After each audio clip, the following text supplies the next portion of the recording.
आज इस प्रोग्राम में हम आपको सुनवा रहे हैं मिश्री लाल पंवार की लिखी कहानी वो अंधेरी रात।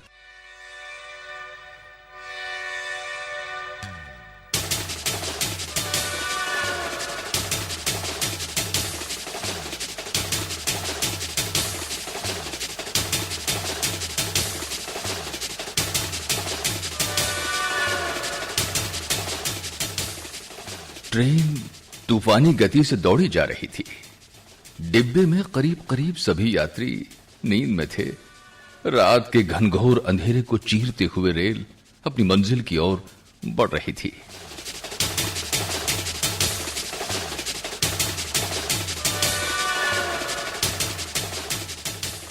बाहर तेज बरसात हो रही थी। शायद इसीलिए डिब्बे में हल्की हल्की ठंडक महसूस होने लगी थी। मेजर राहुल की आंखों में नींद का नामो निशान भी नहीं था। अपनी बर्थ पर लेटे लेटे इधर उधर नजरें घुमा रहे थे। एक दो लोगों को छोड़कर प्रायः सभी यात्री गहरी नींद में थे, लेकिन मेजर राहुल की आंखों से नींद कोसों दूर थी। मेजर राहुल समझ नहीं पा रहे थे कि आज उनकी नींद को आखिर क्या हो गया है। इससे पहले भी उन्होंने कई बार रेल में सफर किया था, मगर ऐसा तो पहले कभी नहीं हुआ।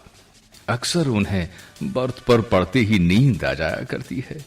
आज पता नहीं क्या हो गया कि चाहकर भी वे नींद नहीं ले पा रहे थे।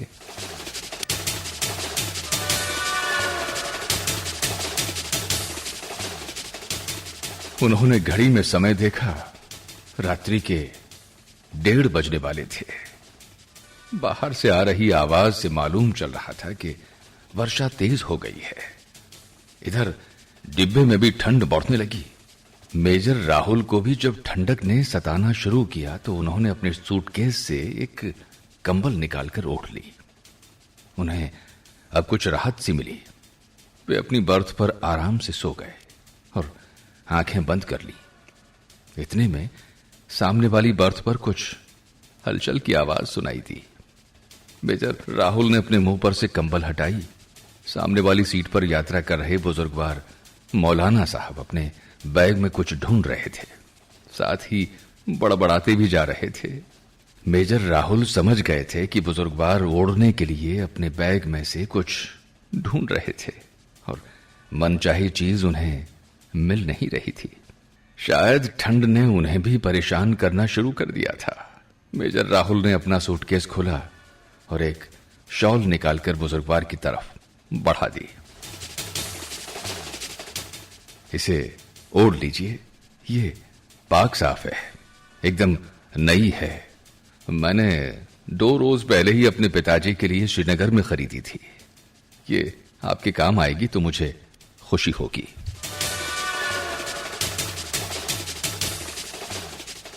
बुजुर्गवार ने शॉल लेते हुए कहा, बहुत बहुत शुक्रिया जनाब, मैं शायद अपनी कंबल बैग में डालना भूल गया था।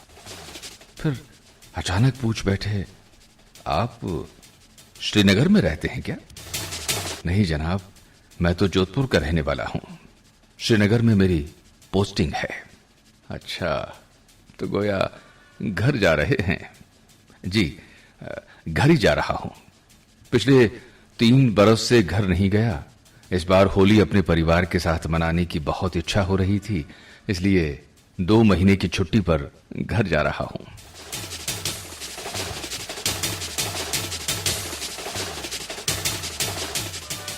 बुजुर्गवार के चेहरे पर आश्चर्य के भाव उभर आए। पूछा, फौजी हैं क्या? जी, मैं सेना में मेजर हूं। भाई बहुत खूब, आपसे मिलकर बहुत ही खुशी हुई। मैं तो फौजी लोगों से मिलकर बहुत खुश होता हूं। आप जैसे लोग तो इस वतन की शान हैं। जी शुक्रिया। आपने एजुकेशन कहां से पाई है मेजर साहब? जी, मैंने जोधपुर के ही जय नारायण व्यास यूनिवर्सिटी से अंग्रेजी में एमए किया था। उसके बाद सेना की भर्ती परीक्षा दी। पहले ही प्रयास में कामयाब हो गया।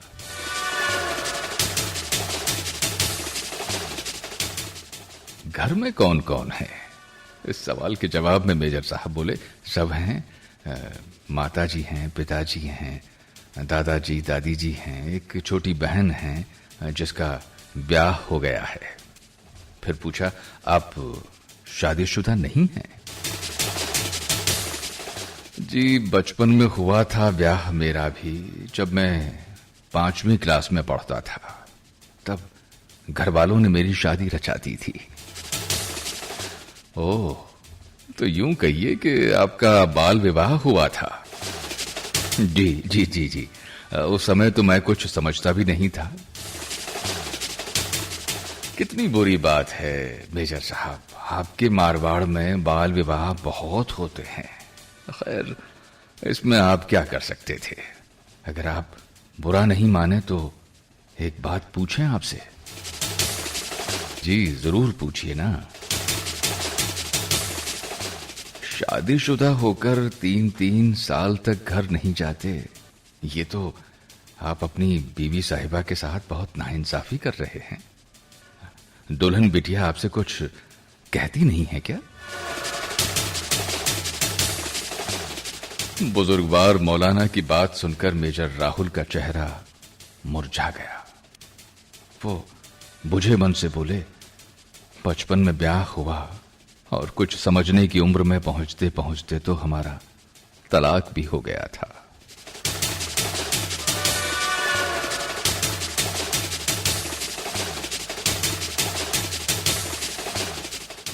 ओह, ऐसा कैसे हुआ? शायद भगवान को यही मंजूर था। मुआफ करना मेजर साहब, मैंने बेवजह आपके निजी जीवन के बारे में पूछ लिया। नहीं नहीं, माफी जैसी कोई बात नहीं है। ये तो आपका बड़प्पन है जनाब। मैं जानता हूं कि मेरी बातों से आपके जख्म हरे हो गए हैं। खुदा से दुआ करता हूं कि आपके दिल को सुकून मिले। बुजुर्गवार ने हमदर्दी जताते हुए ये बोल बोले। अगले ही पल बुजुर्गवार शॉल ओढ़कर सो गए। मेजर राहुल ने करवट बदली और सोने की कोशिश करने लगे। गाड़ी अब भी धड़धड़ाती दौड़ी जा रही थी।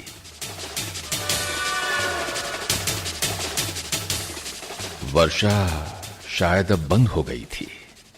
कुछ देर बाद मेजर राहुल सोने का प्रयास फिर करने लगे, मगर कमबख्त नींद आने का नाम ही नहीं ले रही थी। उन्होंने आंखें मूंदी तो बचपन की यादें साकार हो उठी।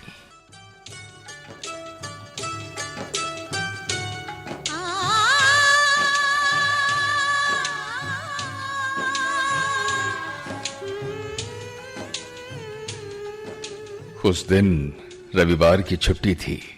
वो घर पर अपने दोस्तों के साथ लुका छुपी खेलने में मस्त था। उसी दिन घर में कुछ मेहमान आए थे। वे लोग पिताजी से किसी के ब्याह की चर्चा कर रहे थे। 10 बरस का मासूम राहुल समझ नहीं पाया कि उसके जीवन का बहुत बड़ा फैसला होने वाला है।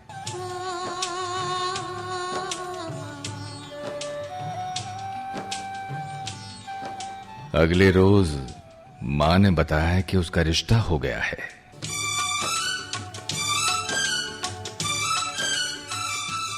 कुछ दिनों बाद 7 बरस की नंदिनी से उसका विवाह होने वाला है।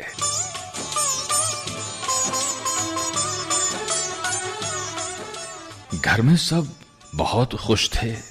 1 सप्ताह बाद बारात निकाली गई। राहुल फूला नहीं समा रहा था। उसे दूल्हा बनाया गया। गुड्डा गुड्डी की तरह उसकी भी शादी हो गई।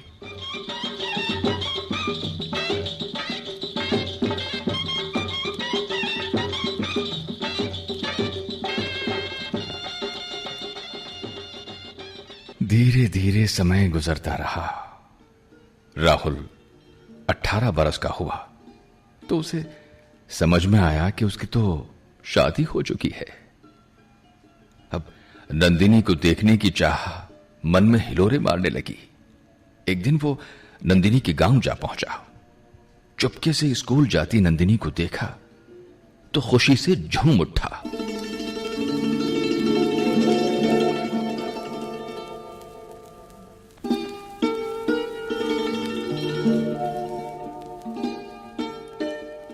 गौर वर्ण और अत्यंत सुंदर थी उसकी नंदिनी। उसके सपनों की रानी किसी परी से कम नहीं थी। घर आने के बाद उसे रात को नींद ही नहीं आई। अब वो हर समय नंदिनी के ही सपनों में खोया रहने लगा। उसका मन कहीं नहीं लगता। उसके ख्यालों में हर समय नंदिनी बनी रहती। वो नंदिनी को लेकर सपने बुनने लगा। धीरे धीरे उसकी यादों ने उसे पागल जैसा बना दिया। घर बाहर कहीं मन नहीं लगता था। मेरे सपनों की रानी कब आएगी तू, आई रुत मस्तानी कब आएगी तू, बीती जाए जिंदगानी कब आएगी तू, चलिया तू चलिया। मेरे सपनों की रानी कब आएगी तू, आई रुत मस्तानी कब आएगी तू, बीती जाए जिंदगानी कब आएगी तू, चलिया। एक दिन उसने देखा कि घर में उसके मुकलावे की बात चल रही है। राहुल समझ गया कि उसकी नंदिनी को लाने की बातें हो रही हैं। वो अंदर ही अंदर खुशी से झूम उठा। इसी दौरान एक दिन उसकी मुलाकात एक सगाई समारोह में नंदिनी से हो गई। किसी ने राहुल की तरफ इशारा कर नंदिनी को बता दिया कि यही तुम्हारा पति है। राहुल को देखकर नंदिनी अवाक रह गई। उसके चेहरे के हाव भाव से लगने लगा था कि राहुल उसे पसंद नहीं आया।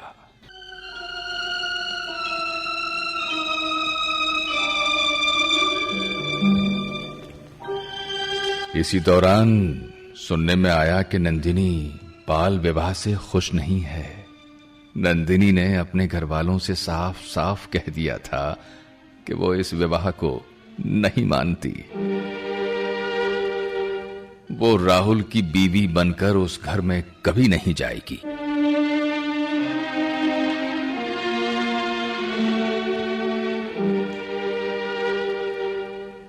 ये सुनते ही राहुल पर जैसे पहाड़ टूट पड़ा।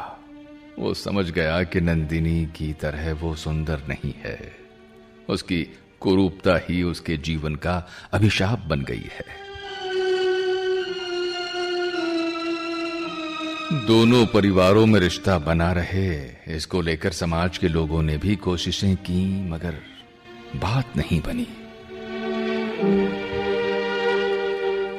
नंदिनी की जिद के आगे किसी की भी ना चली। आखिर एक दिन नंदिनी से उसका तलाक हो ही गया।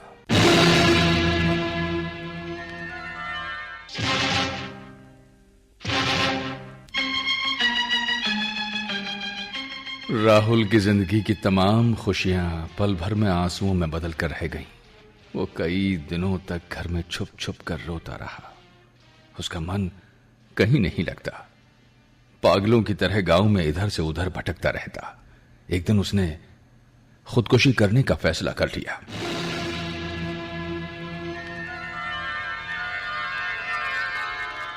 चुपचाप गांव के तालाब पर जा पहुंचा। वहां पर नंदिनी को याद कर वो खूब रोया। बाद में तालाब में कूद गया।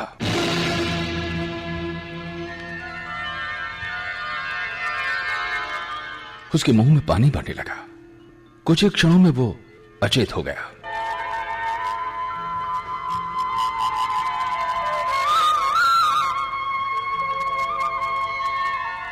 आंख खुली तो उसने खुद को अस्पताल में पाया। मां और बापूजी पास ही बैठे थे। बेटे को होश में आया देखा तो आंखों से आंसू छलक पड़े। पास ही स्कूल के मास्टर साहब खड़े थे। मां ने बताया कि तुझे तालाब में कूदते हुए मास्टर जी ने देख लिया था। उन्होंने ही तुझे बचाया है, नई जिंदगी दी है। तूने आत्महत्या का कैसे सोच लिया रे? तेरे मन में विचार नहीं आया कि मां और बाबूजी की कौन देखभाल करेगा? तुझे अगर कुछ हो जाता हम तो जीते जी मर जाते रे पगले। ऐसी गलती फिर कभी मत करना। केवल अपने बारे में सोचना गलत है। हमारी बड़ी भूल थी जो बचपन में तेरा ब्याह कर दिया। तू हमें माफ कर दे बेटा, माफ कर दे।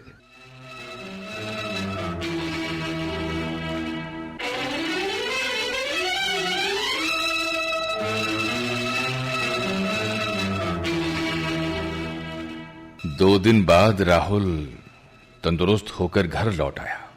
एक दिन मास्टर साहब ने उसे अपने घर बुलाया। मास्टर जी ने जाने क्या कहा कि राहुल की जिंदगी ही बदल गई। वो वापस घर आया तब काफी खुश था। उसने मां बापू को बताया कि वो शहर जाकर आगे की पढ़ाई करेगा। कुछ दिनों बाद मां और बापूजी की इजाजत लेकर वो शहर आ गया।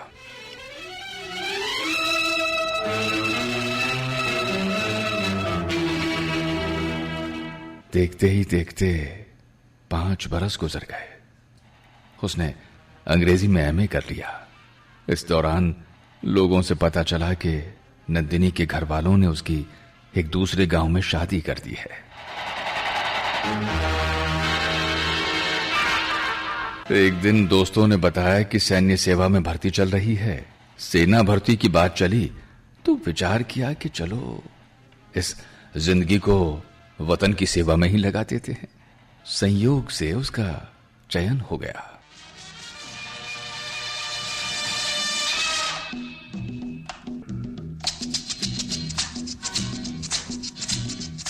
उसकी पहली पोस्टिंग जम्मू कश्मीर में हुई।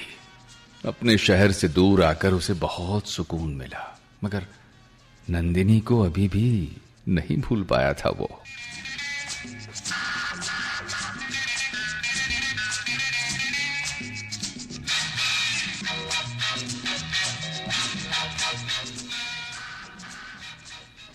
अचानक पहियों की चरचराहट के साथ ट्रेन रुक गई। राहुल की विचारधारा एक झटके से थम गई। राहुल अपनी बर्थ से उठकर खिड़की पर आ गया। उसने जैसे ही दरवाजा खोला, ठंडी शीतलहर से शरीर में कंपकपी छूट गई। उन्होंने देखा कि गाड़ी किसी स्टेशन पर तो नहीं है। सामने दूर दूर तक केवल खेत ही नजर आ रहे थे।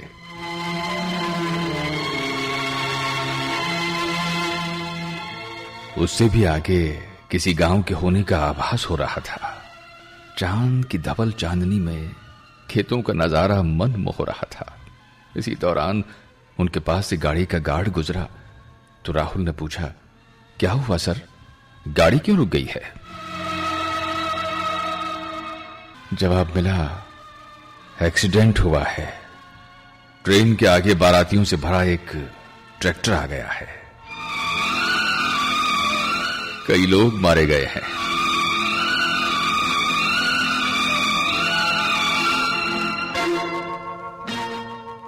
ये कहकर गार्ड आगे बढ़ गया। राहुल को शीतल हवाएं सताने लगी तो वो अपनी बर्थ पर वापस लौट आया। वो समझ गया कि अब गाड़ी वापस चलने में काफी समय लगेगा। उसे नींद तो आ नहीं रही थी, फिर भी वो कंबल ओढ़कर सोने का प्रयास करने लगा। सोते सोते वो सोचने लगा कि 3 बरस तक वो घर से दूर रहा। अब घर पहुंचने की इतनी बेताबी तो कभी नहीं रही। अब ज्यों-ज्यों घर नजदीक आ रहा है, वैसे वैसे घर पहुंचने की जल्दी मची है। उसे याद आया वो दिन जब वो सेना की ट्रेनिंग करने के बाद पोस्टिंग के लिए रवाना हुआ था। तब मां बापूजी कितना रोए थे। उसने वादा भी किया था कि जल्दी लौटेगा। बाद में वो ड्यूटी में ऐसा खोया कि अपने वादे को ही भूल गया।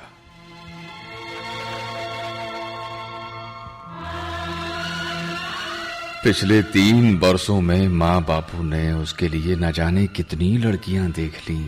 कईयों की तो उसके पास फोटो तक भेज दी। अचानक उसे नंदिनी की याद आ गई। जाने कहां होगी, जाने कैसी होगी। हो सकता है कभी कभी उसे याद भी करती हो।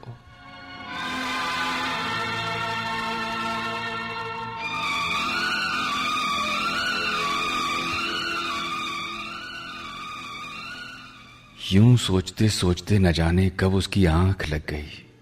अभी वो आधी अधूरी नींद में ही था कि किसी ने अचानक उसकी कंबल को खींच लिया। वो अचानक ही कंबल हटने से हड़बड़ा गया। आंखें खोलकर देखा, सामने नंदिनी खड़ी थी।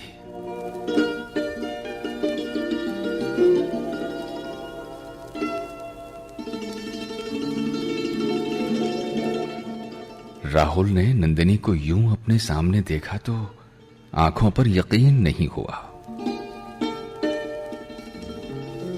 उसका मुंह खुला का खुला रह गया। एक बार तो मुंह से बोल भी नहीं निकल पाए, फिर बरबसी मुंह से निकल पड़ा, आप यहां कैसे? हाँ, मैं नंदिनी आपसे मिलने आई हूं। कहां से आ रहे हैं आप? मैं जम्मू से आ रहा हूं। आप कैसी हैं? अकेली कैसे? कोई और साथ नहीं है क्या? एक ही सांस में न जाने कई सवाल पूछ बैठा।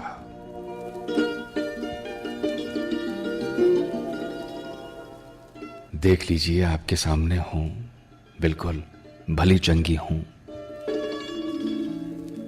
कहां से आ रही हैं आप? घर से आ रही हूं। कहीं जा रही हैं क्या? कहीं नहीं जा रही, बस आपसे ही मिलने आई हूं। मुझसे मिलने? मैं समझा नहीं। चिंता क्यों करते हैं? आओ बाहर चलते हैं, वहीं बातें करेंगे। दोनों कोच से बाहर आ गए। यहां चल रही ठंडी हवाओं से राहुल का बदन कांप उठा। डिब्बे के बाहर आते ही नंदिनी खेतों की तरफ ढलान में उतरने लगी। अरे उधर कहां चल दी आप? आ जाओ, मुझसे डर लगता है क्या? नहीं, वो बात नहीं है। मैं तो बस यूं ही। अचानक राहुल ने देखा कि नंदिनी तो मात्र एक ओढ़ना ओढ़े हुए है। उसको सर्दी लग रही होगी ना? ये सोचकर उसने अपनी शॉल उसे ओढ़ा दी। वो समझ ही नहीं पा रहा था कि नंदिनी खेतों की तरफ कहां जा रही है। वो बगैर कुछ बोले उसके साथ साथ चल दिया। कुछ ही देर में गांव के घरों में झलमिलाती लाइटें दिखाई देनी शुरू हो गई। कुछ ही दूरी पर एक कुआं नजर आ रहा था। नंदिनी ने उसकी तरफ देखकर कहा, हम यहां कुछ देर बैठें क्या? हाँ, जरूर बैठते हैं। दोनों कुएं के पास बैठ गए। नंदिनी ने राहुल की तरफ देखकर पूछा, आपके बारे में सुना था कि आप सेना में अफसर हो गए हैं। एक बात पूछें आपसे, आपने अब तक शादी क्यों नहीं की?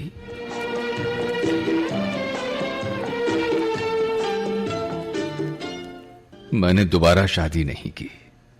तुम्हारी यादें ही मेरे जीने का सहारा हैं। सेना में नौकरी करता हूं। शेष जीवन वतन की सेवा में समर्पित कर दिया है। कश्मीर में पोस्टिंग है। जाने कब दहशतगर्दों की गोली का निशाना होकर शहीद हो जाऊं। भगवान के वास्ते ऐसा मत बोलिए। ऊपर वाला आपको लंबी उम्र दे। चलिए आप बताएं, आपके पतिदेव क्या करते हैं? उनके कपड़े की दुकान है। मालिक आपके पति को खूब तरक्की दें। मेरी दुआएं हैं कि आपको दुनिया की हर खुशी नसीब हो। कहते कहते राहुल की आंखें भर आई। उसने तुरंत ही बात बदलते हुए पूछा, आपको कभी मेरी याद आती है क्या?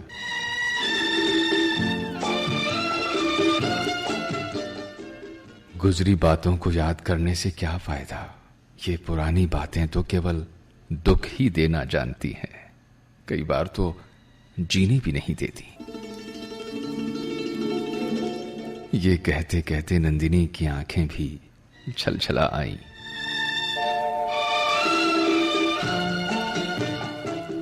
वो राहुल की तरफ देखकर पूछ बैठी, मेरी एक सहेली ने बताया था कि आप एक बार खुदकुशी करने निकले थे। ये कहां की समझदारी है? राहुल से कुछ जवाब देते नहीं बना। वो समझ ही नहीं पा रहा था कि नंदिनी से क्या बात करे।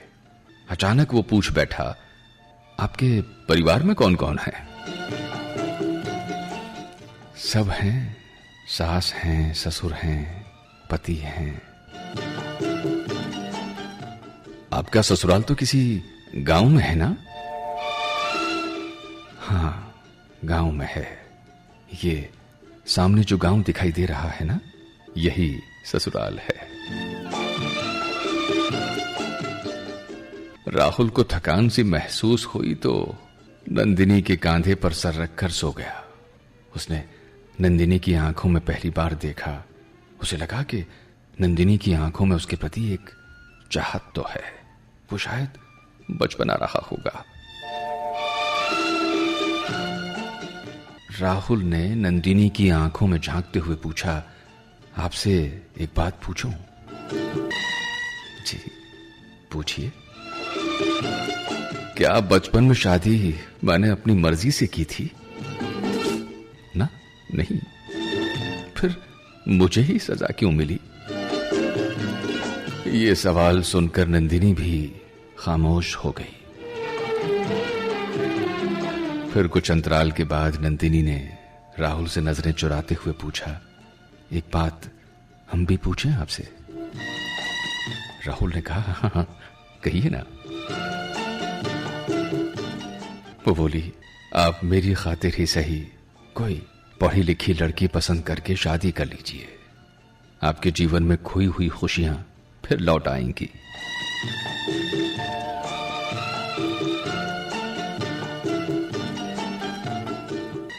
दोनों न जाने कितनी देर तक बातें करते रहे। इसी दौरान न जाने कब राहुल की आंख लग गई। अचानक गाय भैंसों की आवाज सुनकर उसकी आंख खुली। सामने कुएं पर पानी भरते हुए महिलाएं उसे ही घूरे जा रही थीं। कुछ बच्चे उसे घेरे खड़े थे। वो गांव की महिलाओं और बच्चों के लिए एक तमाशा बना हुआ था।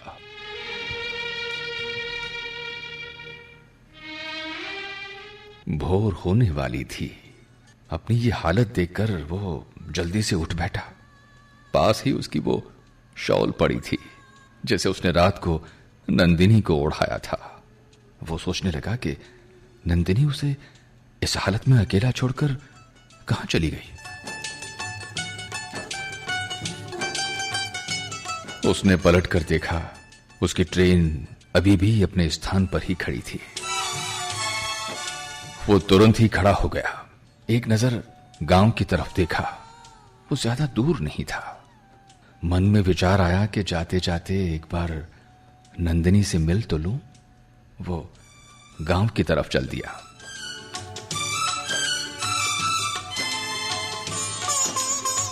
गांव के नजदीक पहुंचा तो सामने पगडंडी पर कुछ लोग आते दिखाई दिए। राहुल ने उनसे नंदिनी के घर का पता पूछा तो उन लोगों ने जवाब देने की बजाय उल्टा सवाल कर दिया, साहब आप कौन हैं, कहां से आए हैं?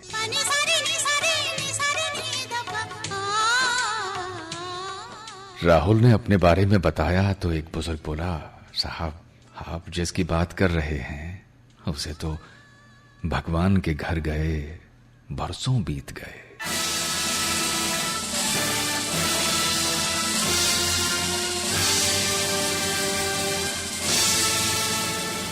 ये सुनकर राहुल के पैरों के नीचे से जैसे जमीन ही खिसक गई। उसका सर चकराने लगा। खुद को संभालकर वो बोला, ऐसा कैसे हो सकता है? कल रात ही तो नंदिनी मुझसे मिली थी। वो नंदिनी नहीं कोई और होगी साहब। करीब 4 बरस पहले उसने इसी कुएं में कूदकर खुदकुशी कर ली थी। शव कुएं से निकला तब गांव के सैकड़ों लोगों के साथ मैं भी वहां मौजूद था। मरा हुआ इंसान जिंदा कैसे हो सकता है साहब? बहुत ही अच्छी बच्ची थी। हमारे गांव में तो ऐसी सुंदर और इतनी सुशील दूसरी कोई बहू नहीं थी। पता नहीं क्या हुआ जो अपना जीवन दे बैठी।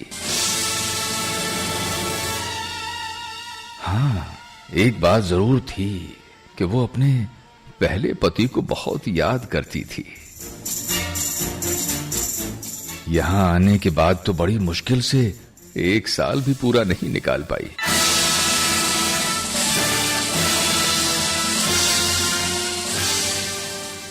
उस ग्रामीण का एक एक शब्द राहुल को घायल करता रहा। अब और ज्यादा सुनने की उसकी ताकत जवाब दे चुकी थी।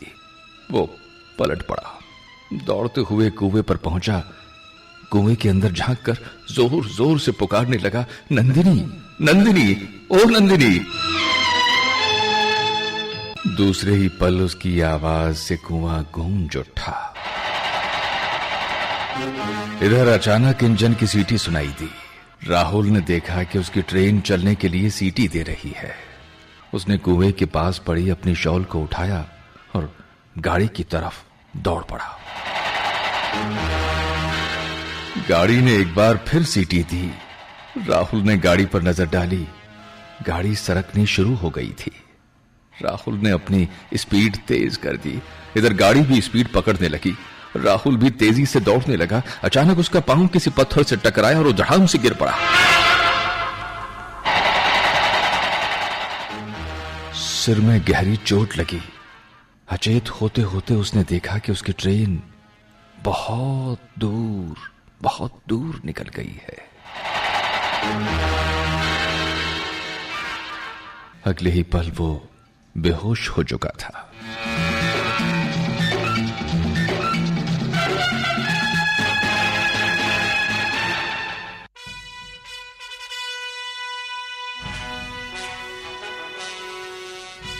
तो मित्रों, ये थी मिश्री लाल पंवार की लिखी कहानी वो अंधेरी रात।